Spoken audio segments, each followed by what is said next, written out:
Hello বন্ধুরা, আজকের recipe মুড়ি ঘন্ট। এখানে নিয়েছি পেঁয়াজ, আদা, রসুন, একটা আলু কেটে টুকরো করে নিয়েছি, শুকনো লঙ্কা, তেজপাতা, গোটা গরম মশলা, গোবিন্দভোগ চাল, মাছের মাথাটা ভালোভাবে ভেজে নিয়েছি। আদা রসুনটা বেটে নেব আর পেঁয়াজটাও বেটে নেব।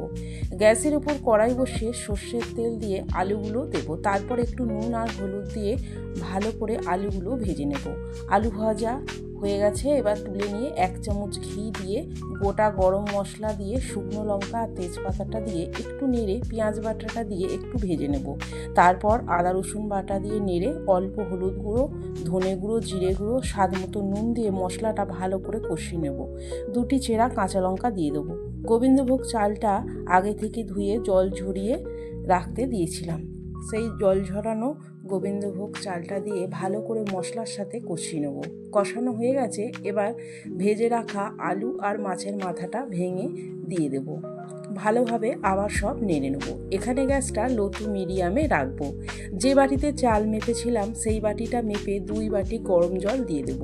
1 বাটি চালের জন্য 2 বাটি জল নেব। আবার ভালোভাবে নেড়ে অল্প চিনি দিয়ে একটু নেড়ে চাপা দিয়ে দেবো। এখানে গ্যাসটা লোতে রাখবো। মাঝে মধ্যে ঢাকনা খুলে নেড়ে দিয়েছিলাম। 30 থেকে 35 মিনিট টাইম লেগেছে। হয়ে গেছে মুড়ি ঘন্ট। এবার ঘি আর গরম মশলা দিয়ে নেড়ে নামিয়ে দেবো। তারপর একটা প্লেটে পরিবেশন করে দেবো। দুর্দান্ত খেতে হয়েছিল এই মুড়ি ঘন্টটা।